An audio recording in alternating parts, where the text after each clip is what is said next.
მოგესალმებით. მე ვარ ია ანთაძე და თქვენ უყურებთ პოდკასტს ციტატა. პოდკასტის დღევანდელი ეპიზოდის ციტატა ასე ჟღერს. აი რა არის ყველაზე დიდი რამ ამ ქვეყნად, შეგეძლოს ეკუთვნოდეს საკუთარ თავს.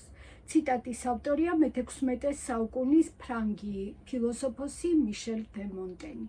სანამ მთავარ თემაზე საუბარს გავაგრძელებ, მინდა ტრადიციულად გთხოვოთ გამოიწეროთ ჩემი არხი ციტატა ია ანთაძის ონლაინ დღიური. ისე მოხდა, რომ ამ კვირის სამივე გადაცემა ადამიანის ურთიერთობას ეხება საკუთარ თავთან. პარასკევს იმის შესახებ ვილაპარაკე, რატომ არის ძნელი, რომ ადამიანი საკუთარ თავს ცოცხალ არსებად აღიქვამდეს. შაბათის გადაცემა იმ თემას დაეთმო, რომ თანამედროვე ადამიანი ხშირად სხვებს უფრო უკეთესად იცნობს, ვიდრე საკუთარ თავს.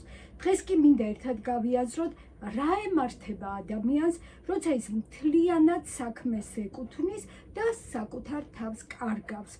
ასე დროს ვამბობთ ხოლმე, რომ ადამიანი გადაიქცა ფუნქციად, ადამიანი შთანთქა ფუნქციამ. ადამიანის ფუნქციად გადაქცევა, როგორც წესი, ავტორიტარულ რეჟიმებს ახასიათებს, მაგრამ არა მხოლოდ. არ ვიცი, იცნობთ თუ არა ადამიანს, რომელიც ფიქრობს, რომ მისი მთავარი ფუნქცია არის, რომ იყოს კარგი დედა. იცნობთ ალბათ ესეთ ადამიანებს. ოღონდ საქმე ის არის, რომ ასეთ ადამიანს მიაჩნია, რომ კარგი დედობა ნიშნავს, რომ შვილი რაც შეიძლება მეტად დაიმსგავსოს თვითონ. არ ვიცი, იცნობ თუ არა ადამიანს, რომელიც ფიქრობს, რომ კარგი ცოლი ქმარს სადილის ნაცვლად, მაგალითად პიცას არასდროს არ დაახვედრებს. არ ვიცი, იცნობ თუ არა ადამიანს, რომელიც ამბობს, რომ ძალიან დავიღალე, გადავიქანცე, მაგრამ ვერ დავისვენებ, ჯერ ჩემი შვილი უნდა ვამეცადინო. როცა ადამიანი ოჯახში იღებს საკუთარ თავზე რაღაც ფუნქციას, დედის, თუ ცოლის, მამის, ბების, არ აქვს ამას მნიშვნელობა და ამ ფუნქციიდან გვერდზე ნაბიჯსაც კი არ დგამს, რა თქმა უნდა, ეს კარგი არ არის, მაგრამ მაინც ნაკლებად საშიშია და კარგი იმიტომ არ არის, რომ ნებისმიერი ადამიანი ფუნქციასთან შერწყმისას, რა თქმა უნდა, თავისი პირადი ცხოვრების ნაწილს კარგავს. მე 10 წელი მასწავლებელი ვიყავი და შემდეგ ფაქტობრივად შემთხვევით მოვხდი ჟურნალისტიკაში და კარგახანს გამყვა აი ეს ჩემი ადამიანი ფუნქციის ნიშნები.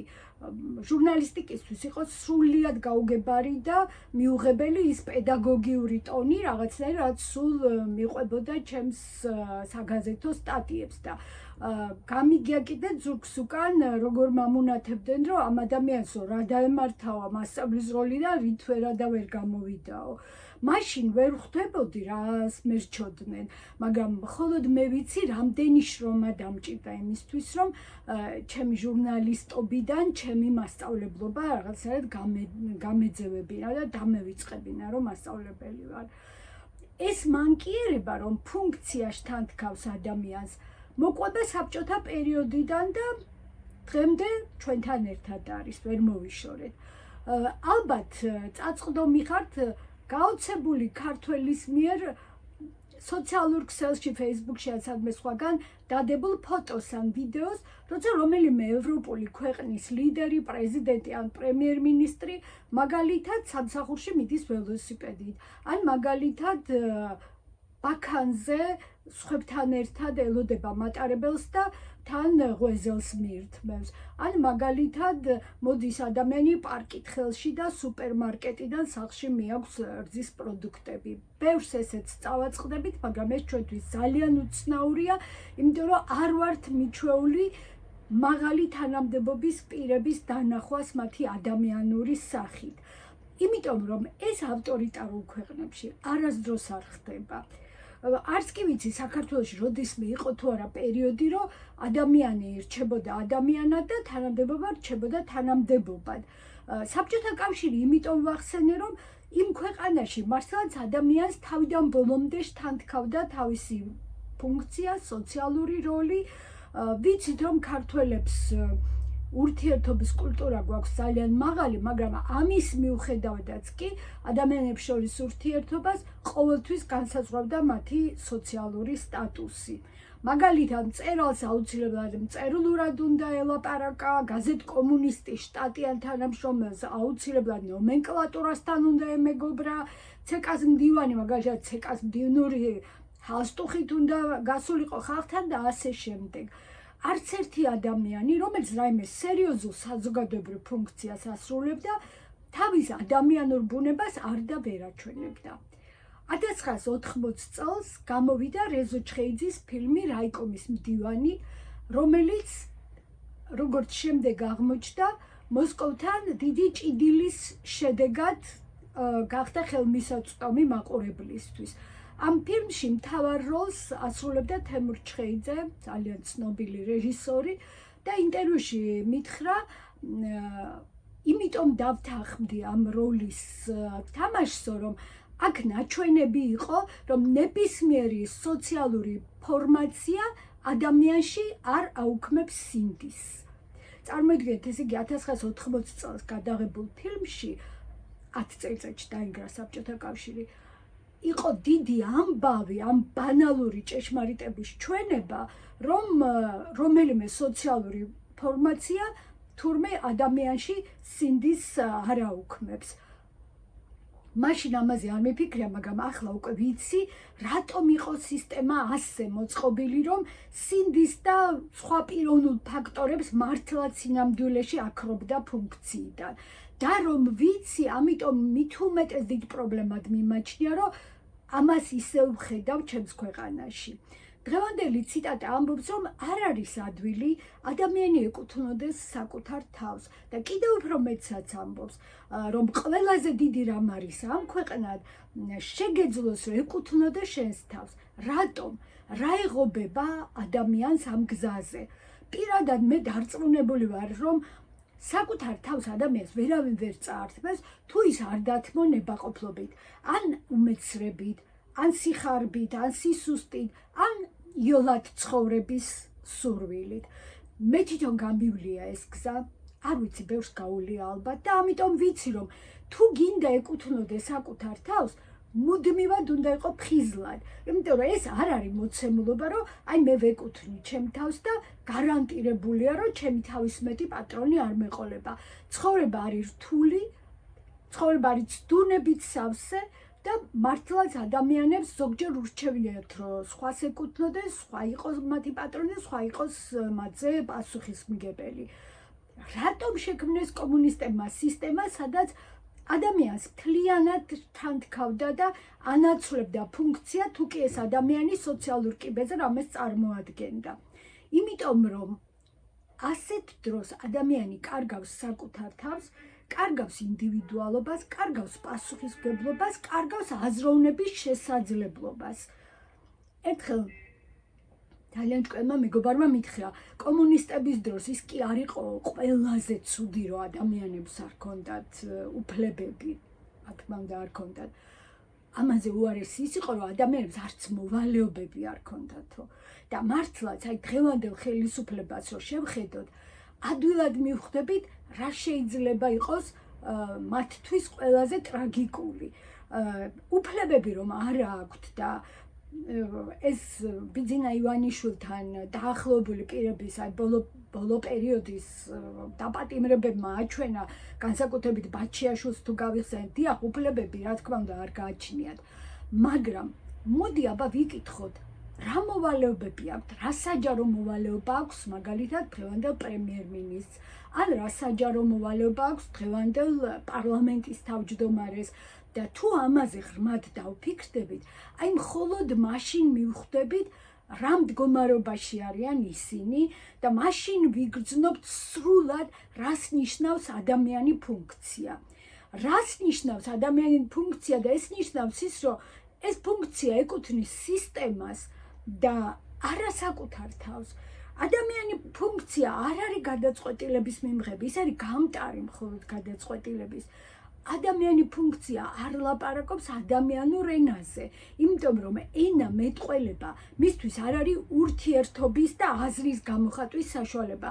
ეს არის უბრალოდ ინსტრუმენტი, რომ თავის ფუნქცია შეასრულოს და ამიტომ ბევრი დაკვირვებაც არ უნდა იმის მიხედვას, რომ ჩვენი ადამიანი ფუნქციები ლაპარაკობენ რობოტის ენით.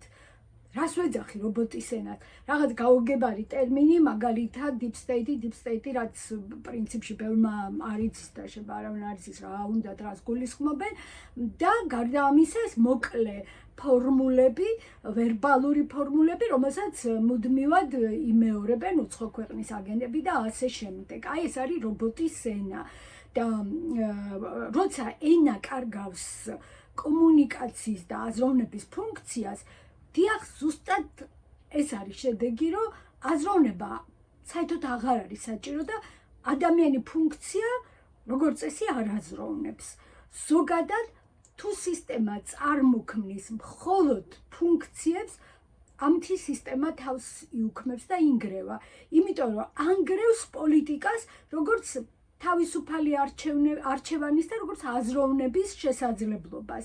მაგრამ ჩვენ ზუსტად არ ვიცით, როგორ სისტემაში ვცხოვრობთ, იმიტომ რომ არც ხელისუფლების მომხრეს, არც ხელისუფლების მოწინააღმდეგეს ეჭვი არ ეპარება, რომ ის ადამიანი ფუნქციები, ანუ ის ადამიანები, რომლებიც თავის ფუნქციებში არიან დღეს გამოკეტილები, იქ გამოკეტა ბიძინა ივანიშვილმა და ზუსტად ისევე გამოკეტა, როგორც მათი წინამორბედები ყავდა თავის ფუნქციებში გამოკეტილი და სანამ გავაგზელებ ერთ რამეს ვიტყვი, პოლიტიკის სახელმძღვანელოებში წერია, რომ ყველაზე ადვილი სისტემისთვის არის ადამიანი ფუნქციის ჩანაცვლება.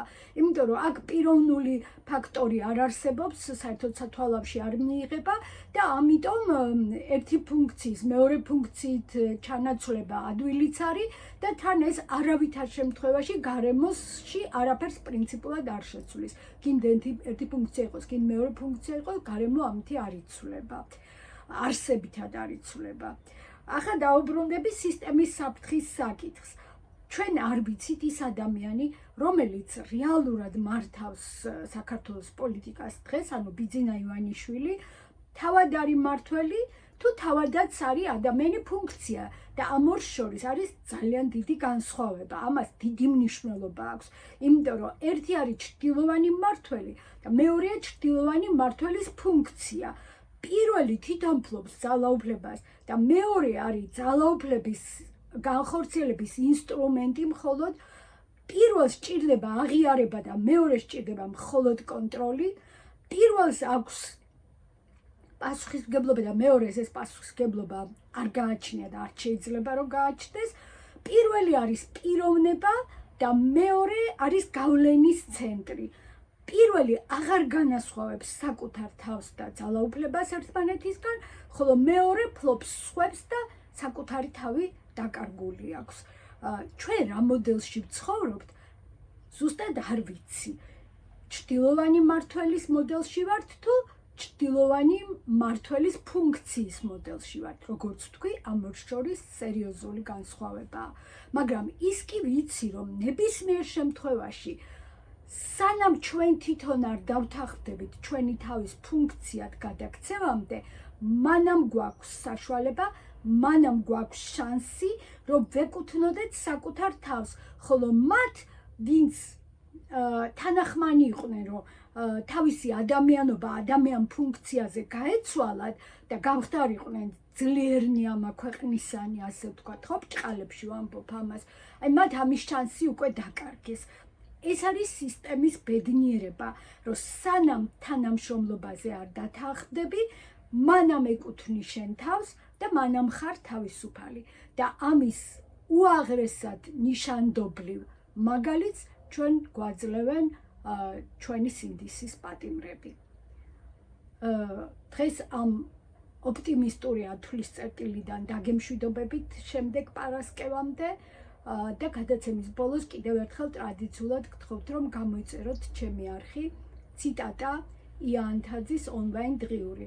კიდევ ერთი თხოვნა მექნება ესეც ტრადიციული, რომ მომწერეთ ამ კვირის ციტატების შესახებ თქვენი მოსაზრება, მომწერეთ ამ კვირის თემებზე, რას ფიქრობთ, მეთანხმებით თუ არ მეთანხმებით, რატომ და ისევ ტრადიციულად დიდი მადლობა ყველას, ვინც ჩემთან ერთად ხართ.